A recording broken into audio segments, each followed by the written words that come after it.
오늘 우리에게 주시는 하나님의 말씀은 데살로니가 전서 5장입니다.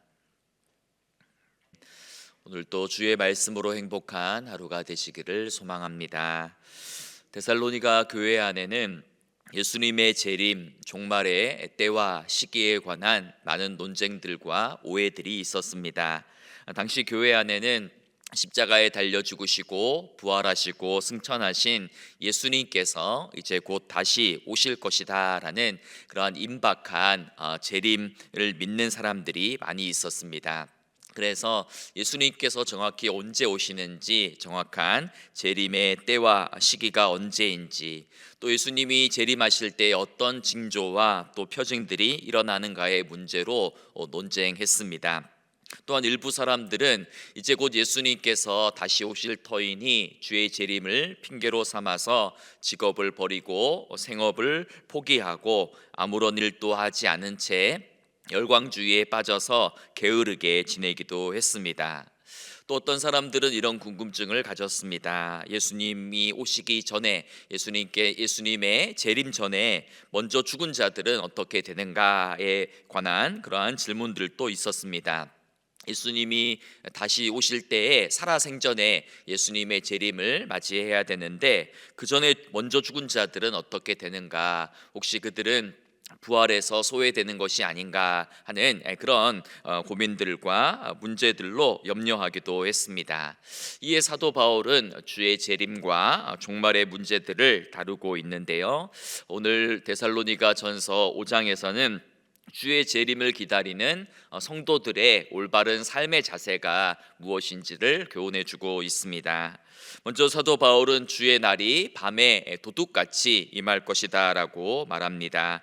1절과 2절을 보시면, 형제들아, 때와 시기에 관하여는 너희에게 쓸 것이 없음은 주의 날이 밤에 도둑같이 이를 줄을 너희 자신이 자세히 알기 때문이라 말씀하고 있습니다. 바울은 주의 재림의 때와 시기에 관해서는 말할 것이 없다, 쓸 것이 없다라고 이렇게 이야기합니다. 왜냐하면 마지막 종말의 때와 시간은 아무도 정확히 알지 못하기 때문입니다. 예수님께서도 마태복음 24장 36절을 통해 그러나 그날과 그때는 아무도 모르나니 하늘의 천사들도 아들도 모르고 오직 아버지만 아시느니라 라고 말씀하신 적이 있습니다.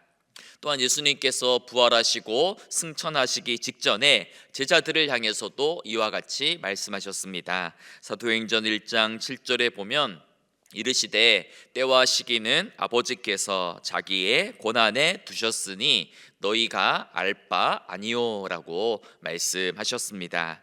이처럼 마지막 종말의 때와 시간은 아무도 모르기 때문에 정확한 날짜에 관해서 논쟁하는 것은 무의미하고, 마치 밤에 도둑이 아무런 예고도 없이 갑자기 들이닥치는 것처럼 그렇게 주의 날이 갑자기 임할 것이다 라고 경고하고 있습니다. 3절을 보시면, 그들이 평안하다 안전하다 할 그때에 임신한 여자에게 해산의 고통이 이른과 같이 멸망이 갑자기 그들에게 이르리니 결코 피하지 못하리라 말씀하고 있습니다. 밤에 도둑이 갑자기 찾아오는 것처럼, 임신한 여인에게 갑자기 해산의 진통이 찾아오는 것처럼 주의 재림과 심판의 날은 돌연히 갑자기 예기치 못한 때에 임하기 때문에 아무도 그것을 피할 수 없다라고 말씀하는 것입니다. 특히 그날은 언제 임하는가? 세상 사람들이 안전하다, 평안하다라고 이야기할 때에 그날이 임한다라고 경고하고 있습니다. 즉, 이 땅에서의 안정과 이 땅에서의 소유와 이 땅에서의 평화에만 마음을 빼앗겨 있을 때에 주의 날이 갑자기 임할 것이다라고 경고하는 것입니다. 그렇다면 믿는 성도들은 어떻게 이 주의 날을 준비하고 예비해야 하겠습니까? 오늘 본문 4절부터 6절을 보시면, 형제들아, 너희는 어두움에 있지 아니하매 그날이 도둑같이 너희에게 임하지 못하리니 너희는 다 빛의 아들이요 낮의 아들이라. 우리가 밤이나 어두움에 속하지 아니하나니 그러므로 우리는 다른 이들과 같이 자지 말고 오직 깨어 정신을 차릴지라 라고 권면합니다. 여기서 도둑같이 임하는 주의 날은 이중적인 성격을 띠고 있습니다. 어둠에 속한 자들, 즉 하나님을 영접하지 않는 자들에게는 예수님의 재림은, 주의 재림은 심판과 멸망의 날이 됩니다. 반면에 빛에 속한 자들, 즉 예수님을 영접하고 믿는 자들에게는 주의 재림이 심판과 멸망의 날이 아니요 오히려 구원의 날이요 승리의 날이고 영광의 날이다라고 말씀하는 것입니다. 그러니 빛의 아들, 낮에 속한 성도들은 주의 재림과 종말의 날을 두려워하거나 또 무서워하지 말고 오히려 영적으로 깨어서 정신을 차리고 그날을 준비하며 깨어 기다리라고 권면하는 것입니다. 그래서 7절과 8절을 보면 자는 자들은 밤에 자고 취하는 자들은 밤에 취하되 우리는 낮에 속하였으니 정신을 차리고 믿음과 사랑에 호심경을 붙이고 구원의 소망에 투구를 쓰자라고 말합니다. 여기서 이제 밤에 속한 자들의 특징은 무엇입니까? 바로 잠을 자고 있는 것, 그리고 술에 취해 있는 것입니다. 반면 낮에 속한 자들의 특징은 맑은 정신을 가지고 깨어 있는 것입니다. 바울은 이 깨어 있음을 보초 근무를 서고 있는 군인의 비유를 합니다. 그래서 군인이 깨어서 보초를 서는 것처럼 믿음과 사랑이라는 흉배를 붙이고 또 소망이라는 투구를 쓰고서 군인처럼 깨어서 주의 재림을 준비하고 기다리라고 권면하는 것입니다. 다시 말해 종말을 기다리는 성도의 바른 자세는 무엇인가? 믿음과 사랑과 소망이라는 것입니다. 날마다 믿음을 견지하고 또 사랑을 실천하며 소망을 품는 가운데에 깨어서 주의 재림을 기다리라라고 이렇게 말씀하고 있는 것입니다. 그렇다면 성도들은 어떤 소망을 품어야 되겠습니까? 당시 데살로니가 교회 안에는 성도들 가운데서도 주의 재림과 심판을 두려워하며 무서워하는 자들이 많이 있었습니다. 심판의 날에 나는 멸망의 자리에 있으면 어떡하나, 하나님이 나를 버리시지는 않을까라는 그런 두려움과 공포가 있었던 것입니다. 이에 사도 바울은 말하기를 오늘 본문 9절과 10절을 통해서 구원으로의 소망을 이야기합니다. 9절과 10절 말씀은 같이 한번 읽어볼까요? 하나님이 우리를 세우심은 노하심에 이르게 하심이 아니요 오직 우리 주 예수 그리스도로 말미암아 구원을 받게 하심이라. 예수께서 우리를 위하여 죽으사 우리로 하여금 깨어있든지 자든지 자기와 함께 살게 하려 하셨느니라. 아멘. 어둠에 속한 자들과 달리 우리는 하나님의 무서운 심판을 받지 않고 예수 그리스도로 말미암아 구원을 얻도록 예정되었다라고 이렇게 말씀합니다. 예수님께서 우리의 모든 죄를 대속하시고 십자가에 달려 죽으심으로 우리는 최후의 심판 때 하나님의 진노의 심판을 받지 않고 구원을 받아 영생을 누리며 천국에서 항상 주와 함께 사는 영광을 누리게 될 것이다 라고 말씀하는 것입니다. 즉 믿는 자들은 심판이 아닌, 멸망이 아닌 구원과 영생으로 예정되었는데, 그 구원이라는 것은 우리가 깨어있든지 자든지 항상 주님과 함께 있는 것이다 라고 이야기합니다. 깨어있든지 자든지, 즉 이 땅에서 살아있든지 죽든지 항상 주님과 함께 더불어서 사는 그 영원한 소망이 우리에게 주어져 있음을 사도 바울이 이야기하고 있는 것입니다. 우리가 과거에도 우리 한국 땅을 보면 잘못된 시한부 종말론과 또 거짓 예언들이 우후죽순처럼 난무했던 적이 있었습니다. 이 시한부 종말론자들은 항상 사람들 안에 공포와 두려움을 심어주고 그것을 이용해서 또 재산을 갈취하고 일상과 가정을 버리고 마지막 날에만 마음을 빼앗기도록 이렇게 유도를 하지요. 주님과 영원히 함께 거하는 천국의 영광과 아름다움에 관해 이야기하는 것이 아니라 지옥의 유황불과 영원한 고통만을 강조하며 잘못된 죄책감과 두려움과 공포를 사람들에게 심어주어서 많은 사람들을 또 미혹하고 혼미케 하기도 했습니다. 여러분, 우리 안에는 사실 선한 것이 하나도 없고 또 우리 안에는 아무런 공로도 없습니다. 하지만 우리 모두는 예수 그리스도의 십자가 사건으로 말미암아 은혜로 구원을 받았고 천국과 영생으로 예정된 빛의 자녀들입니다. 따라서 우리는 모든 어둠의 일들을 버리고 낮에 속한 자녀들처럼 정신을 차리고 믿음과 사랑과 소망 가운데 깨어서 주의 날을 기다리며 살아야 되는 것입니다. 주님의 날은 갑자기 도적처럼 임하지만 그날은 우리에게 두려운 공포와 심판의 날이 아니라 승리와 영광의 날임을 기억하며 빛의 자녀들처럼 더욱 깨어서 날마다 거룩하고 더욱 진실하게 살아가는 우리 모두가 되기를 소망합니다.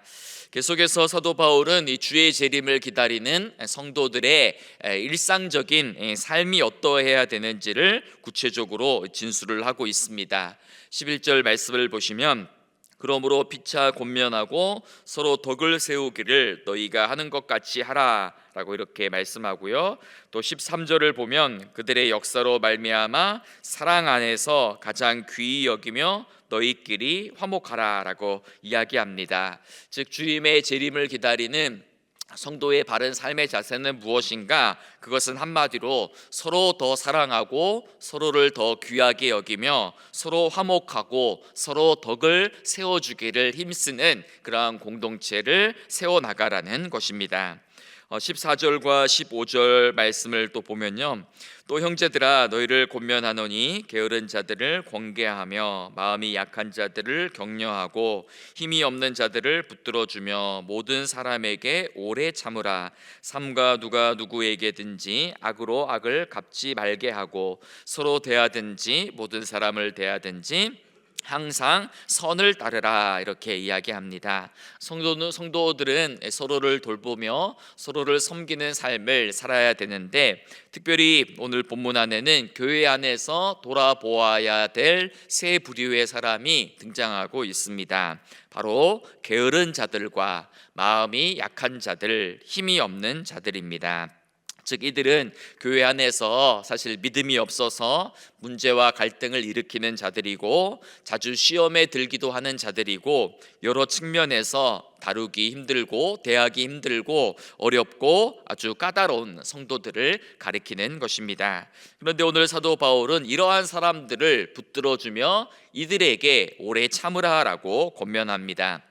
여기서 붙들어주다라는 말은 그들을 팔로 감싸 안으라라는 그러한 의미입니다. 즉 교회 안에서 문제와 갈등을 일으키는 믿음이 약한 자들, 불평 불만이 많고 까칠하고 무례한 성도들이라 할지라도 인내심을 가지고 오래 참으며 그들을 팔로 감싸 안으라라고 이렇게 권면하는 것입니다. 때로 나에게 악한 말을 하고 섭섭하고 서운한 말을 한다 할지라도 각종 피해를 준다 할지라도 악을 악으로 갚지 말고 보복하지 말고 항상 선을 행하라 라고 이렇게 권면하고 있는 것입니다. 이러한 말씀들은 사실 우리가 읽고 묵상하기에는 좋은 말씀이지만 또 실천하기에는 굉장히 부담스럽고 어려운 말씀입니다. 악을 악으로 갚는 것이 우리 인간의 본성입니다. 그래서 우리는 받은 대로 내가 그대로 돌려준다라는 그런 이제 어떤 보복 심리나 복수 심리가 강합니다. 그래서 누군가가 나에게 잘해주면 그 잘해준 만큼만 나도 그 사람에게 잘해주려고 합니다. 또 누군가가 나에게 악하게 행동하면 또 악하게 행동한 만큼 그대로 돌려주려고 하는 마음이 있는데 사실 우리는 또 다 연약하기 때문에 누군가가 나에게 악하게 행동하면 악하게만 갚는 것이 아니라 2배, 3배 더 많이 더해서 복수하고 갚아주려는 그러한 마음들이 우리 안에 있습니다. 그래서 구약 성경을 읽다 보면 동해 보복법이라는 것이 나오지요. 눈에는 눈, 이에는 이, 손에는 손, 발에는 발로만 갚으라는 것입니다. 누군가가 실수로 너의 눈을 상하게 했다면 그 사람에게도 똑같은 범위 내에서만 갚아야 되지, 눈을 다치게 했다고 해서 그 사람의 이빨도 부러뜨리고 손과 발까지도 상하게 하지 말라라는 그러한 율법의 말씀입니다. 그런데 예수님께서는 상상수훈을 통해서 이렇게 말씀하셨죠. 또 눈은 눈으로 이는 이로 갚으라 하였다는 것을 너희가 들었으나 나는 너희에게 이르노니 악한 자를 대적하지 말라. 누구든지 내 오른편 뺨을 치거든 왼편도 돌려대며 또 너를 고발하여 속옷을 가지고 다는 자에게 겉옷까지도 가지게 하며 또 누구든지 너로 억지로 오리를 가게 하거든 그 사람과 심리를 동행하라. 너희 원수를 사랑하며 너희를 박해하는 자를 위하여 기도하라 라고 말씀하셨습니다. 참 어려운 말씀입니다. 어떻게 이런 용서와 어떤 이런 섬김과 화해가 가능할 수 있겠습니까? 그것은 바로 내가 하나님께로부터 받은 그 사랑과 용서를, 그 은혜를 끊임없이 되뇌이고 생각하고 묵상하는 방법밖에 없습니다. 내가 하나님 앞에서 얼마나 큰 죄인이었는지, 또 내가 주님의 마음을 얼마나 아프게 해드렸는지, 내가 하나님 앞에 범죄할 때에 하나님이 몇 번이나 나를 용서해 주셨는지 그 십자가의 사랑과 용서를 끊임없이 생각하며 바라볼 때에만 우리 역시 그 십자가의 사랑과 용서로 다른 이들을 인내하며 용서하며 품을 수 있다라는 것입니다. 바라기는 저와 여러분이 하나님께로부터 거저 용서받았으니 거저 그 용서를 나누어 주는 삶을 살아갈 수 있기를 바랍니다. 저와 여러분이 아무런 자격이나 조건 없이 오직 은혜로 구원을 받고 하나님의 사랑을 받은 것처럼 우리 역시 아무런 조건 없이 사랑하고 용납하고 용서하고 섬겨주는 삶을 살아갈 수 있기를 소망합니다. 마지막 16절부터 18절 유명한 말씀이 있죠. 같이 한번 읽겠습니다. 항상 기뻐하라. 쉬지 말고 기도하라. 범사에 감사하라. 이것이 그리스도 예수 안에서 너희를 향하신 하나님의 뜻이니라. 종말을 기다리는 성도의 자세는 무엇인가? 바로 항상 기뻐하고 쉬지 말고 기도하며 범사에 감사하는 삶을 살아가는 것입니다. 좋은 일이 있을 때만 기뻐하고, 감사할 일이 있을 때만 감사하고, 기분이 내킬 때만 기도하는 것이 아니라 항상 모든 시간과 모든 상황 속에서, 모든 조건 속에서 기도하고 감사하고 기뻐할 수 있어야 된다라는 것입니다. 어떻게 우리가 항상 기뻐하고 또 범사에 감사하는 삶을 살아갈 수 있겠습니까? 그것은 바로 항상 깨어서 쉬지 않고 기도할 때에 이러한 일들이 가능합니다. 항상 깨어서 기도해야지만 항상 기뻐할 수 있고 범사에 감사할 수 있는 삶을 살아갈 수 있는 것입니다. 사도 바울은 이것이 그리스도 예수 안에서 우리를 향한 하나님의 뜻이라고 말씀합니다. 우리는 자주 이렇게 기도하죠. 하나님의 뜻을 알고 싶습니다. 하나님의 뜻이 도대체 어디에 있습니까? 라고 물을 때가 많이 있습니다. 그런데 그렇게 물을 필요도 없죠. 이미 성경에 나와 있습니다. 바로 항상 기뻐하고 쉬지 말고 기도하고 범사에 감사하는 것이 우리 모두를 향한 하나님의 뜻입니다.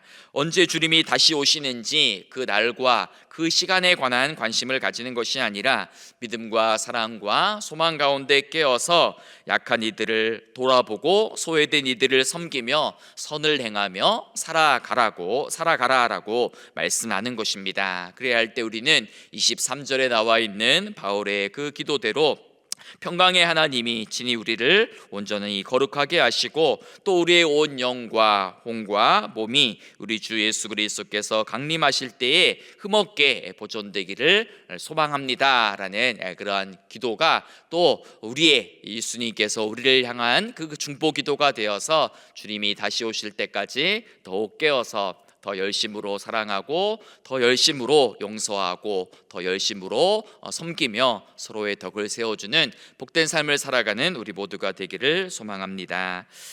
오늘 말씀을 생각하면서 함께 기도하기를 원합니다. 주의 재림과 종말의 날을 기다리며 믿음과 사랑과 소망 가운데 깨어서 정신을 차리고 깨어있게 하여 주옵소서. 그날이 가까울수록 더욱 사랑하고 서로 귀히 여기며 서로 화목하고 서로 덕을 세우는 삶을 살게 하옵소서. 우리 삶의 자리에서 항상 기뻐하며 쉬지 말고 기도하며 범사에 감사하는 삶을 살게 하여 주옵소서. 기도하시기 바랍니다. 또 우리 교회 모든 사역들을 위해서 우리 문화사역과 또 전도사역과 우리 새가족 사역들과 또 여러가지 가정사역들, 또 새생명 축제를 준비하며 또 이번 주간 태신자를 작성하는데요, 또 이 새생명 축제와 또 우리 주변의 잃어버린 영혼들을 위하여 함께 기도해 주시기 바라고요. 또 우리 나라와 민족을 위해서 함께 기도하는 시간 가지겠습니다. 하나님 아버지, 감사합니다. 주의 재림과 종말의 날을 기다리며 우리가 더욱더 믿음과 사랑과 소망 안에서 깨어있기를 소망합니다. 밤의 도적과 같이 하나님 인신한 여인에게 해산의 고통이 찾아오는 것처럼 하나님 아버지 갑작스럽게 임하는 주의 날을 하나님 아버지 우리가 믿음과 사랑과 소망 가운데 깨어서 인내함으로 기다리며 살아갈 수 있는 우리 삶이 되게 하여 주옵소서. 주의 날이 가까울수록 더욱 사랑하게 하여 주시고 서로를 더욱 귀히 여기는 삶을 살게 하여 주시고 서로 화목하며 용서하며 서로 덕을 세워주는 삶을 살기를 소망합니다. 하나님 아버지, 우리가 하나님께로부터 받은 그 놀라운 사랑과 십자가의 값없는 구원의 은혜를 기억하며 때로 우리 마음을 힘들게 하고 지치게 하는 사람들이 있다 할지라도 그들을 팔로 감싸 안으며 그들을 용납하며 그들을 품어주며 그들을 사랑하며 살아가는 우리의 삶이 되게 하여 주옵소서. 하나님, 우리들에게 삶의 자리에서 항상 기뻐하며 쉬지 않고 기도하며 범사에 감사하는 삶을 살기를 소망합니다. 하나님, 모든 상황과 모든 시간과 모든 조건과 모든 계절에 감사하게 하여 주옵소서. 기뻐하게 하여 주옵소서. 하나님 아버지, 늘 깨어서 기도하는 삶을 살게 하여 주옵소서. 그리하여서 하나님 아버지, 이 약하고 혼미한 시대 속에서 주의 말씀과 주의 뜻을 바르게 분별하며 살아갈 수 있도록 도와주시고, 하나님 아버지, 우리 주 예수 그리스도께서 다시 이 땅 가운데 오시기까지 우리의 온 영과 온과 몸이 하나님 아버지 흠없게 보존되어 하나님 더욱더 거룩하게 변화되어 주의 강림하심을 준비하며 예비하는 우리의 삶이 되게 하여 주옵소서. 우리 교회 모든 사역들 가운데도 기름 부어주시고 하나님 아버지, 모든 문화 사역들을 통하여서 또 전도와 우리 새가족 사역들을 통하여 또 가정 사역을 통하여 하나님 나라가 우리의 가정과 우리의 일터와 우리의 하나님 아버지 교회에 임하게 하여 주시고, 하나님 또 사순절 기간 동안 새생명 축제를 준비하며 기도하며 태신자를 품고 기도하는 가운데 있사오니 하나님께서 우리 가운데 또 잃어버린 영혼들을 향한 주님의 마음과 눈물을 하나님 아버지 가지게 하여 주시고, 하나님 우리 주변에 아직 예수 믿지 않는 우리의 가족들과 친지들과 이웃들을 또 친구들을 주님께로 초청하여 하나님 아버지 또 천국잔치에 동참하는 복된 축제의 기간 되게 하여 주옵소서. 살아계신 하나님, 오늘 또 말씀과 또 기도 가운데 깨어서 주님의 다시 오심을 기다리게 하시니 감사합니다. 주님의 다시 오심이 가까울수록, 그날이 가까이 올수록 더욱 사랑하고 더욱 귀히 여기며 서로를 더욱더 품어주며 용서하며 화목하며 서로의 덕을 세워주는 삶을 살게 하여 주옵소서. 우리의 삶의 자리에서 항상 기뻐하게 하시고 쉬지 말고 기도하게 하시고 범사에 감사하는 삶을 살아가는 우리 모두가 되게 하여 주시고, 모든 시간과 모든 계절과 모든 사람과 모든 상황 속에서 하나님 불평하고 원망하는 것이 아니라 힘들고 어렵고 괴롭지만 범사에 감사하게 하시고 또 항상 기뻐하며 주님과 날마다 동행하며 살아가는 우리 삶이 되게 하여 주옵소서. 하나님, 우리 교회 모든 사역들 가운데 기름 부어 주시어서 하나님 아버지 문화사역과 전도사역과 또 새가족 사역, 가정사역들을 통하여서 주님의 몸된 교회가 든든히 세워지게 하여 주시고, 주님을 사랑한 주님을 향한 우리의 사랑과 믿음이 더욱더 깊어지게 하여 주시고, 이 지역사회에 또 우리 교회가 믿음과 사랑에 좋은 소문나는 교회 되게 하여 주옵소서. 하나님, 새생명 축제를 준비하며 또 태신자를 작정하며 품고 있습니다. 아직 주님을 알지 못하는 우리의 사랑하는 가족들, 자녀들, 또 우리 배우자들, 또 주변의 친지들, 또 친구들을 주님께로 초청할 수 있는 시간들 될 수 있도록 도와주시고, 우리의 힘으로 할 수 없사오니 성령 하나님께서 친히 그들의 마음을 열어주시어서 주 예수 그리스도 앞에 나와 구원받게 하여 주시고, 하나님 나라 생명책에 그 이름이 기록될 수 있도록 구원에 참여할 수 있도록 하나님 아버지 놀라운 복음의 역사가 나타나는 하나님 새생명 축제 기간이 되게 하여 주옵소서. 오늘 우리의 삶도 주님의 손에 온전히 맡겨드리며 예수님의 이름으로 기도드리옵나이다. 아멘.